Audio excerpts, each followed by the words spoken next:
এই, এটা এখানে নিয়ে এসেছিলি কেন?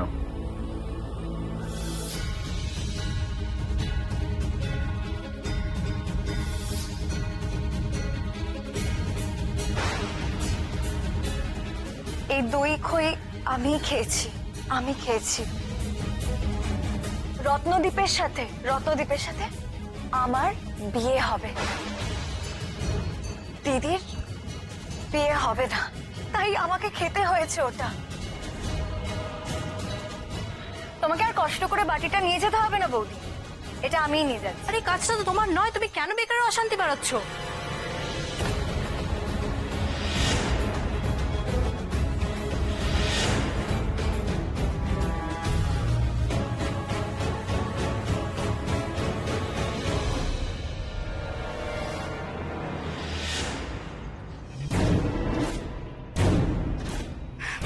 বলছিলাম, একই বাড়িতে যখন সবকিছু হচ্ছে তখন তো এই বাটিটা আমিও নিয়ে যেতে পারি। বৈশাখী, আমি এই হলুদের বাটিটা নিয়ে যাই।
কি করছিস? আরে টানাটানি করছিস কেন? সুতো ছিঁড়ে যাবে তো। আহা আমলকি, কথা শোন, সুতো ছিঁড়ে যাবে না। দিদি একটু এদিকে আসুন, তোকে ধরে রাখো। কি হচ্ছেটা কি আমলকি? ধরে রাখো।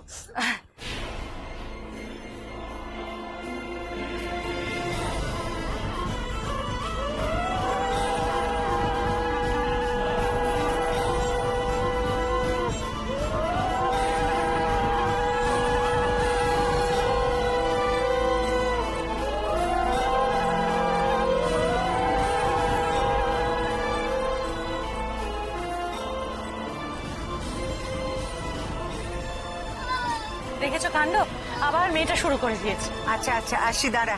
আচ্ছা, ওকে ওভাবে আটকে রেখেছেন কেন বলুন তো? আমার মনে হয় ও আমায় হলুদ মাখাতে চায়। তুই আমায় হলুদ মাখাতে চাস, তাই না আমলকি? আচ্ছা দাঁড়া দাঁড়া দাঁড়া, আমি মাখিয়ে নি। হাত দে, হাত দে।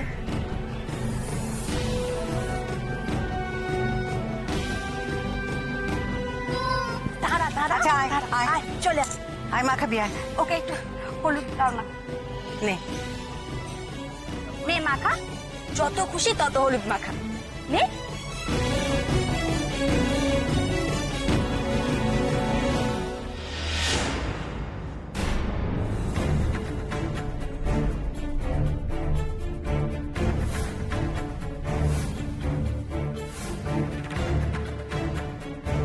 ওমা, কি কাণ্ড! ওর তো হলুদ মাখায় শেষ হলো না, তুই এর মধ্যে হলুদ তুলে দিচ্ছিস। এই জন্যই এই মেয়েকে আমি কোনো শুভ অনুষ্ঠানে আনতে চাই না, জানো তো বড় মামি। আচ্ছা অনেক হয়েছে আমলকি, এবার ছাড়ো, এবার যাও। চলো চল আমার সাথে। আহা, কথা শোন। আচ্ছা তো, আচ্ছা ঠিক আছে, চলো বলছি। দাঁড়াও দাঁড়াও, ওকে নিয়ে যেও না। হ্যাঁ, আমলকি, আমলকি, তুই তুই আমাকে হলুদ হলুদ হলুদ না মাখিয়ে তুলে দিলি কেন? হ্যাঁ, কেন তুলে দিলি বল? হ্যাঁ হ্যাঁ হ্যাঁ হ্যাঁ হ্যাঁ হ্যাঁ, না না, তুই তুই ভুল জানিস আমার আমার বিয়ে হবে।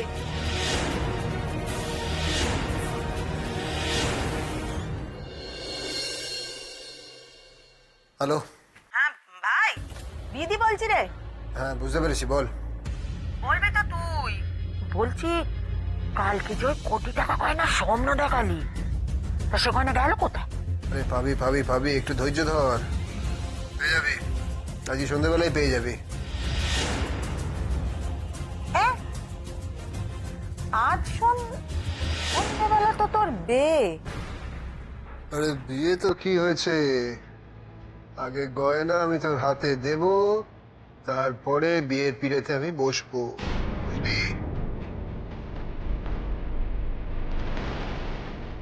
ও ভাই, এ কাজ যদি করতে পারিস তো বুঝবো তোর মুরদ আছে। যে ঘরে বিয়ে করে জামাই হবি, বিয়ের আগেই সে ঘরে ডাকাতি করবি, আবার তারপর বুক বাজিয়ে বিয়েও করবি। বলিস কি রে? করবো, তাই করবো। তা ধরা পড়ে যাবি না? চুরি করবো আমি, আর ধরা পড়বে আমলকি।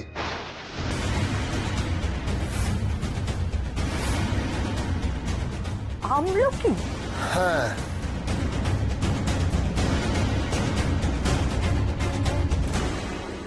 আয় উঠে আয়। আয়।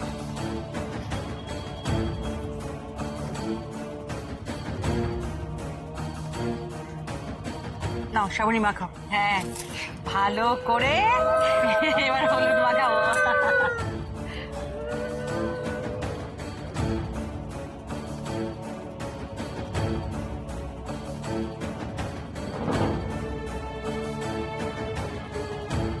এবার যেটা করবি, ওই বাঁ পা দিয়ে দেখ চারপাশে চারটে খুঁড়ি আছে, ওটা ভাঙবি পায়ের গোড়ালি দিয়ে, আর বলবি আমি আমার আইবুড়ো নাম ঘোচালাম। আমি আমার আইবুড়ো নাম খোঁচালাম।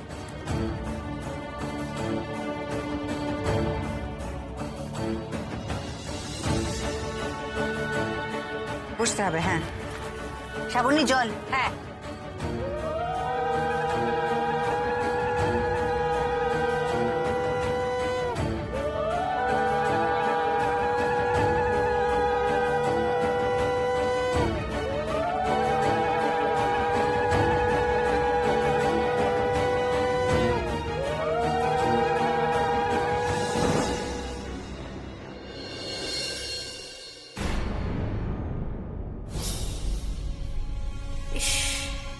আহত বাঘিনীর মতো ছটফট করছে একেবারে। এই দৃশ্যটাই তো দেখতে এলাম মোহনা। দেখো এবার তোমার কাটা গায়ে আমি কেমন নুনের ছিটে দিই।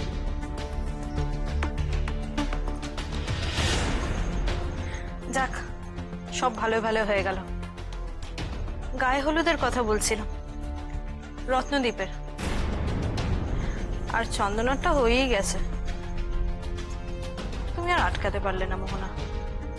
তুমিও না সত্যি কি যে করো।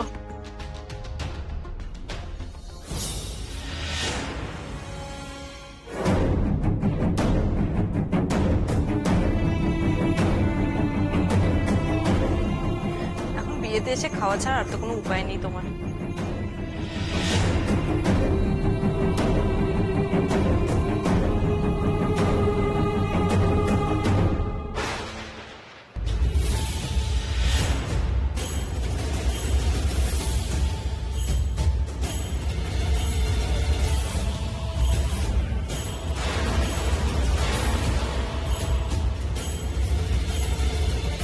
তুমি তোমার হাত দিয়ে রত্নদীপকে হলুদ মাখিয়েছিলে না? ওর গায়ে লাগানো হলুদ তোমার হাতে, তাই তো? দেখো বৌদি, আমার গায়ে হলুদ কিন্তু হয়ে গেল।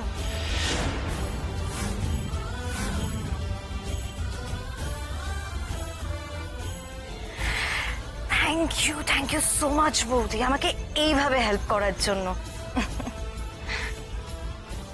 কি বলো তো বৌদি, আজকে রত্নদ্বীপের সাথে বিয়েটা আমারই হবে।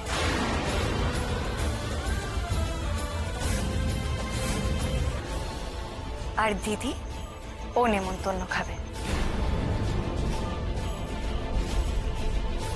সর্বনাশ, এই মেয়েটি শুধু রত্নদীপ আর চন্দনার বিয়ে ভাঙতে চায় তা নয়, ওই একই লগ্নে নিজে রত্নদীপকে বিয়ে করতে চায়। কিন্তু কি করে করবে? আর কেনই বা রতন চন্দনাকে ছেড়ে ওকে বিয়ে করবে? যাই, এবার গিয়ে গায়ে একটু জল ঢেলে আসি। তুমি কি করে এত শিওর মোহনা যে তোমার রত্নদীপের সঙ্গে বিয়ে হবে? কারণ একটু পরে গিয়েই আমি দিদিকে বলে দেব যে দিদির অলরেডি একবার বিয়ে হয়ে গেছে আর দিদি সদ্য বিধবা হয়েছে। আর সদ্য বিধবা হয়ে কি কেউ এত তাড়াতাড়ি বিয়ে করতে পারে? পারে না তো। বাবা, এ তো দেখছি খারাপ হলে আমার থেকেও অনেক বেশি খারাপ হতে পারে। আর দিদির যদি একবার সবকিছু মনে পড়ে যায় বৌদি, তাহলে দিদি নিজেই বিয়েটা ভেঙে দেবে। ভেঙে দেবে তো? বেশ, তুমি যা ভালো বোঝো সেটাই করো।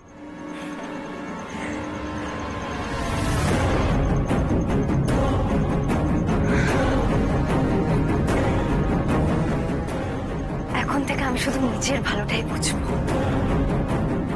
শুধু নিজের ভালোটা।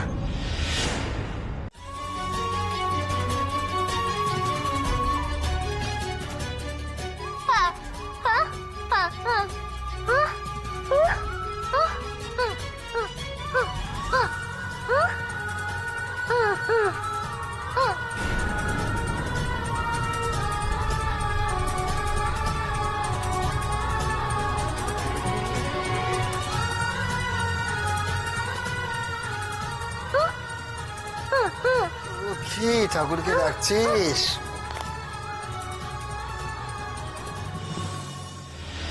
ঠাকুরকে আমার জন্য না খুব কষ্ট হচ্ছে, খুব আমার খুব কষ্ট হচ্ছে। তুই এত কিছু করলি, কত কিছু করলি তুই, কিন্তু বিয়েটা তো আটকাতে পারলি না। তোর বাবার বিয়েটা তো হচ্ছে, শুধু বিয়ে না, তোর মায়ের যত গয়না আছে আমি সব চুরি করে নেবো। তুই কিছু করতে পারবি না। মানে এই যে আমি এত কথা বলে যাচ্ছি, এত কথা বলছি, তুই কিছু বুঝতে পারছিস? কিছু বুঝতে পারছিস না।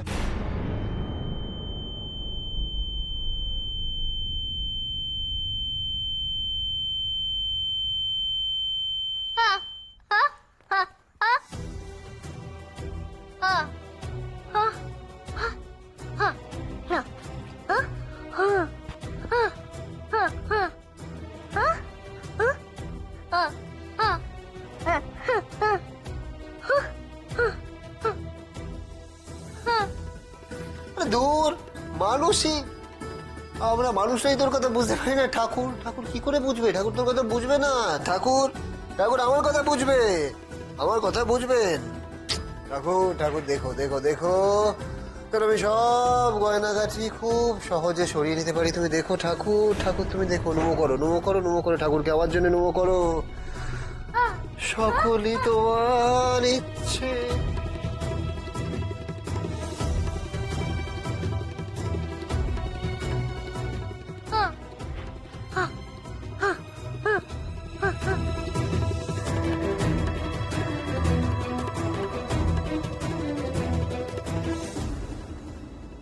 এগুলো সব নিচের ঘরে রেখে দাও, আমি গিয়ে যা করার করবো। বড় মামি, দর্শকর্মার জিনিসগুলো কোথায়? ও, এই সমস্যা। চলো 1 মিনিট বাবা।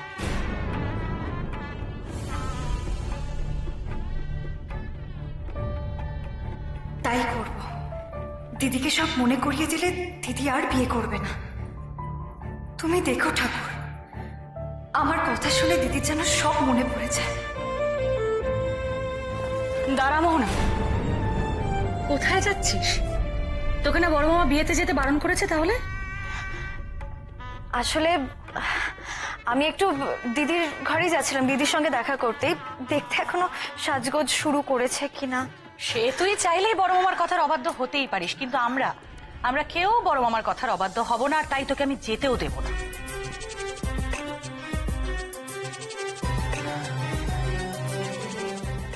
জেঠিমণি, তুমি কিছু বলবে না? তুমিও আমাকে ভুলে গেলে জেঠিমণি?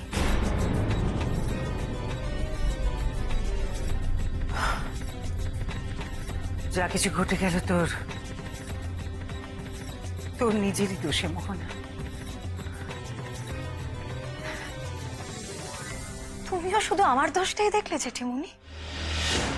আর এইটা একবারও দেখলে না যে প্রত্যেকবার আমাকে বলি হতে হয়েছে? তুমি তো সবই জানো জেঠিমণি। তুমি, জেঠু, তোমরা সবাই মিলে শুধু দিদির সুখটাই দেখলে, আমার দিকটা কেউ একবারও দেখলে না? বলো, কেউ দেখলে না? চেষ্টা করেছিলাম, আমি চেষ্টা করেছিলাম মোহনা। বারবার তোকে আমি বলেছিলাম রত্নদীপের সঙ্গে কথা বলতে। তখন কিন্তু বিশ্বাস করে আমি তখন জানতাম না যে রত্নদীপ তোকে ভালোবাসে না, চন্দনাকে ভালোবাসে। কি করতে পারতাম বল? আমি যদি জোর করে তোর বিয়ে দিতামও তাহলে তো কেউ ভালো থাকতো না। এখন তো যা হওয়ার হয়ে গেছে, আর কিছু করার নেই। কিন্তু আমি তোকে কথা দিচ্ছি তোকে আমি আমার নিজের দায়িত্বে বিয়ের মণ্ডপে নিয়ে আসবো মা। দেখ, তোর জেঠু যাই বলুক, আমি তোকে কথা দিচ্ছি আমি নিয়ে আসবো। যা মা, যা এখন।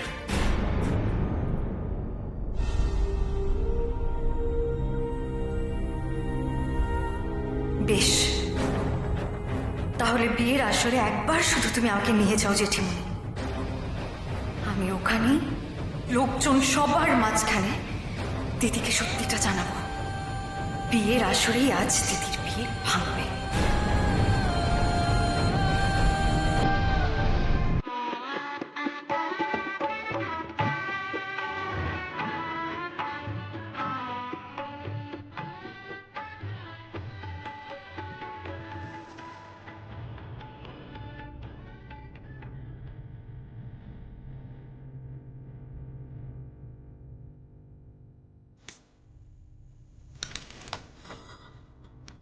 আপনি আপনি এই সময়? কথা আছে একটা। কি কথা? কথা একটা তো আছে, কিন্তু আসলে কি করে বলবো ঠিক বুঝতে পারছি না। একটু একটু বাধা বাধা ঠেকছে তো, তাই। না না, বলুন না। আসলে দেখুন, আজকে আমাদের আমাদের দুজনের জীবনই তো একটা একটা বিশেষ দিন। তাই বলছিলাম যে মানে আমাদের দুজনেরই উচিত একে অপরের চোখে যেন আমরা খুব ভালো লাগে, সেরাটা লাগে, তাই না? সেটা লাগাটা উচিত আমার মনে হয়।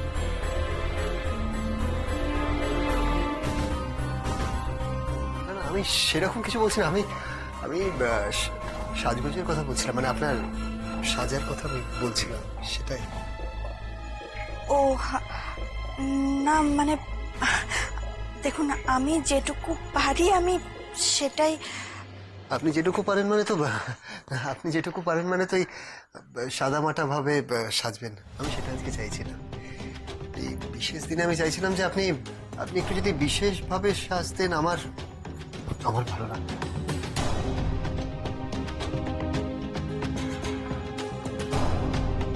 হ্যাঁ, না মানে আপনার নিশ্চয়ই মনে প্রশ্ন হচ্ছে যে কিভাবে কিভাবে আমি আমি আমি সত্যিই জানি না, আমি সত্যিই জানি না কিভাবে। কিন্তু আমি আমি শুনেছি ওই যে কনেরা পার্লারে গিয়ে সাজে না, আপনিও যদি একটু ওই পার্লারে গিয়ে সাজতেন তো, যদি আপনার ইচ্ছে থাকে, মানে জোর করে আমার জন্য যেতে হবে না, যদি আপনার ইচ্ছে থাকে আপনি যদি যান, আমার ভালো লাগতো। কি হয় যে আপনি সবসময় সবার জন্য করেন তো, কখনো নিজের জন্য কিচ্ছু ভাবেন না। আজকে যদি এইটুকু করতেন তাহলে তাহলে আমার খুব ভালো লাগতো। চন্দনা, চন্দনা, একটু নিচে আয় না মা। আমাকে আমাকে ডাকছে।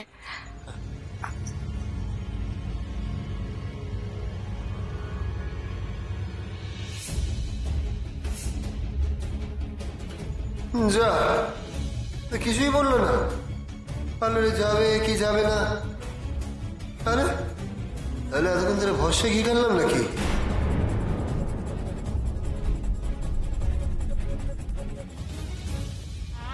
বলছি নিলয় কোথায়? ও নিলয়, ও বোধ হয় ছাদনা তলায় গেছে। ও শোন, এটা একটু খেয়ে নে না শোন।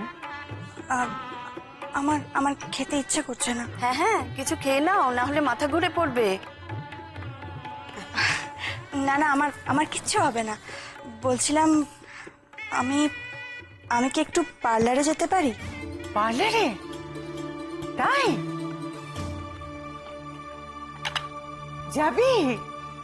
যাক বাবা, আমি তো নিজেই ভেবেছিলাম যে তোকে পার্লারে পাঠিয়ে সাজিয়ে আনবো। আবার ভাবলাম যে বলবো, তুই কি মনে করবি? খুব ভালো হয়। আচ্ছা না, দাঁড়া এক সেকেন্ড। শোনো না, তোমরা কেউ চন্দনাকে নিয়ে একটু পার্লারে যেতে পারবে গো? হ্যাঁ, আমি নিয়ে যাবো। আচ্ছা এসো। যাও তাড়াতাড়ি যাও, তুমি গেলেই তো ঘরটা ফাঁকা। আচ্ছা শোন, আমি ড্রাইভারকে বলে দিচ্ছি আর পার্লারেও ফোন করে দিচ্ছি, ঠিক আছে? এসো, আর তোমার সঙ্গে আয়।